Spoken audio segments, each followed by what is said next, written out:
How many of you would like to hear a story? Let me see your hands up. I'd like to tell you a story of a young teenager. I want to create a mental image of this teenager. He had a dream of studying a medical related course at the university. That has always been his dream. And so he enrolled for an advanced level program where he thought he was going to study physiotherapy. And along the line, he said, no, let me study pharmacy. And as he continued the advanced level program, he said, this is what I'm going to do. And he enrolled to study pharmacy at one of the leading universities in Nigeria. After applying to study pharmacy at one of the leading universities in Nigeria, he was denied admission the first time. The second time, he decided to apply again, and he applied for pharmacy for the first choice.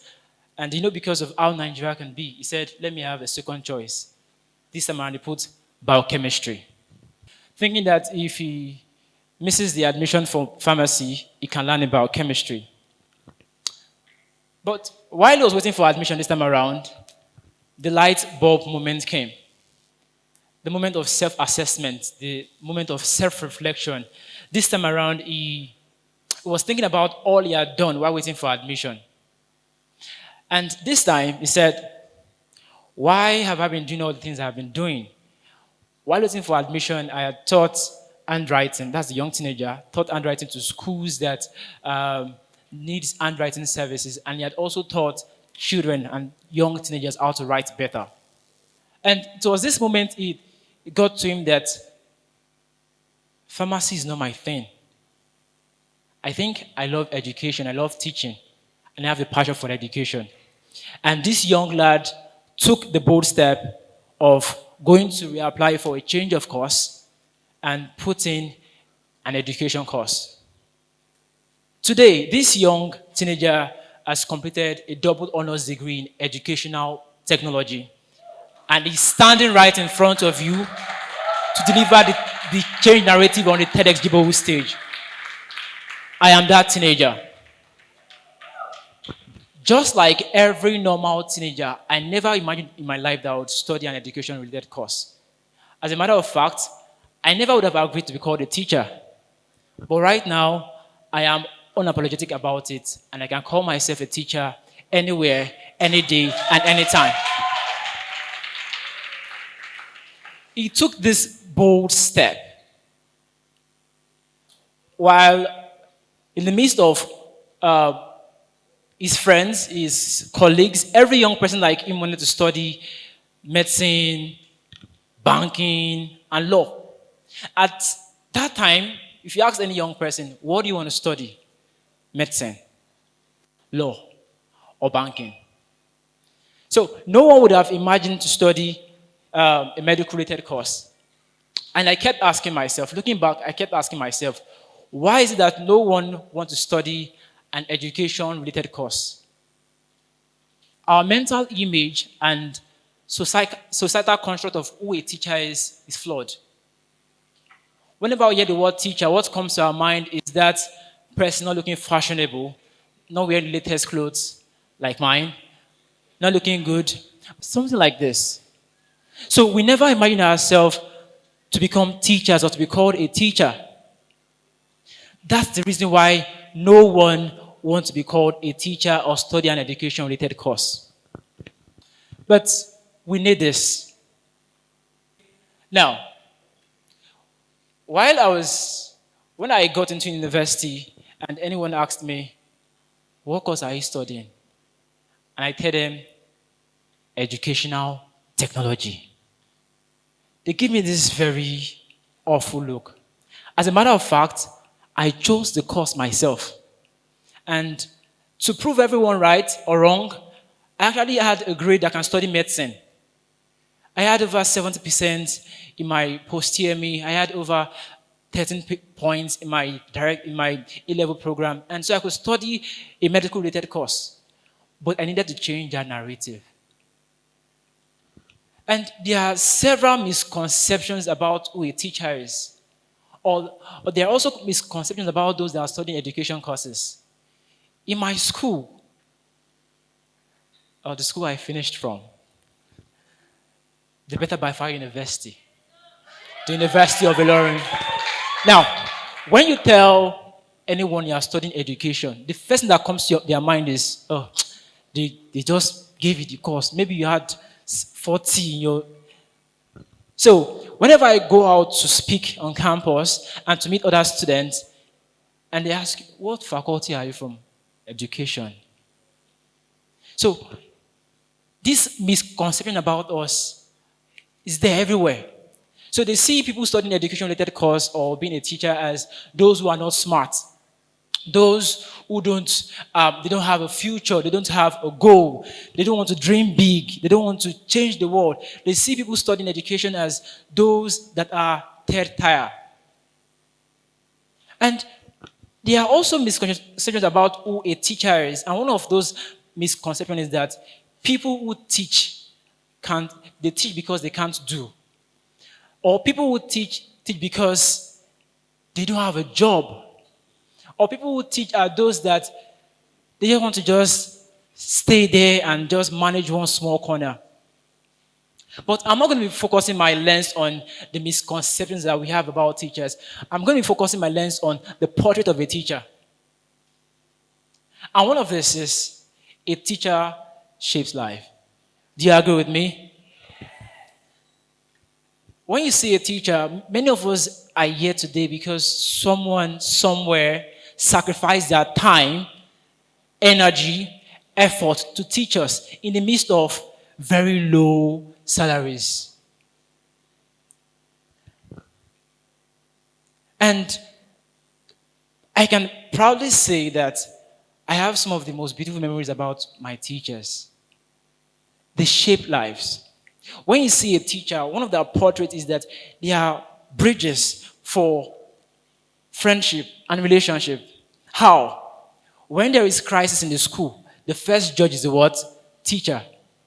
They want to mend the whole situation. They want to ensure that, why are you not talking to this person?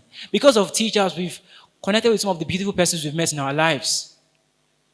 A teacher understands how people feel. You need to see when a teacher is carrying the issues of their student on their head, because they understand how people feel. They want to go through that pain with you. And a teacher goes to bed thinking about what can be done differently. Now, when I started preparing for this program, just last week I decided to visit a school for a meeting, and at 8 p.m., we fixed the meeting at 8 p.m. because we wanted the whole school activity to be done so we can have time with the school the school leader. When I got there, I saw her in a classroom at after 8. She was trying to put things together in the class, and I asked her why. She said, the teacher for this class is no longer with us, and I can't wait for a new teacher. So she had to step into that role of that classroom teacher and started designing the whole class at after 8 p.m. in the night. And she has a family. So they go to bed thinking about what can be done differently. How can we teach these children differently? Now, in this 21st century, there are different pedagogies, different ways of teaching people. We need to start, we are beginning to change how we teach people. So we go to bed thinking about that. And teachers model attitudes, values, behaviors that shape our society. That is their portrait.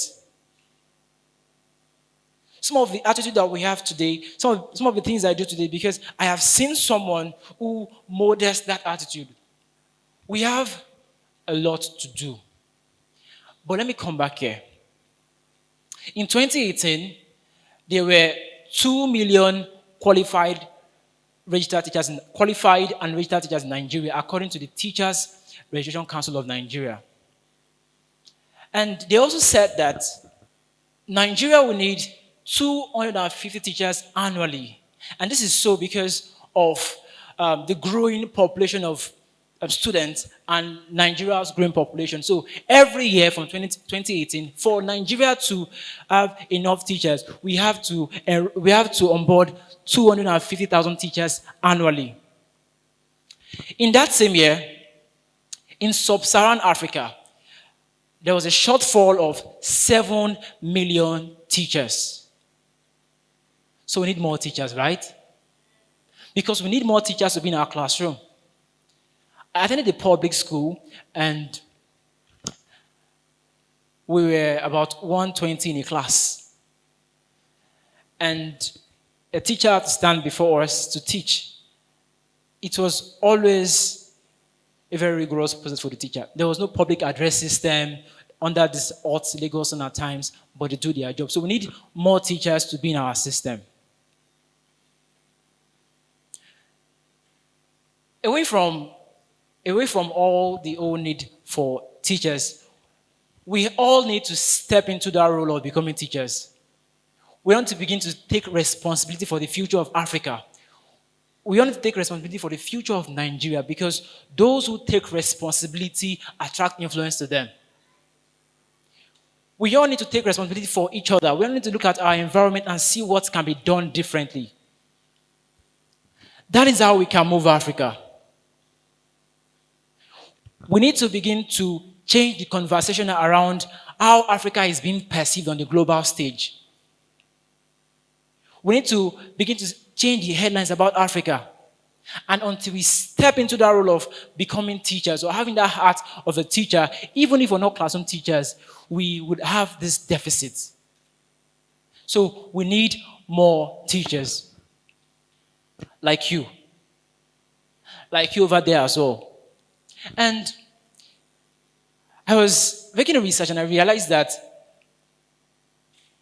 Africa is the richest continent on earth in terms of natural resources. As a matter of fact, 30% of the earth's natural resources are found in Africa. And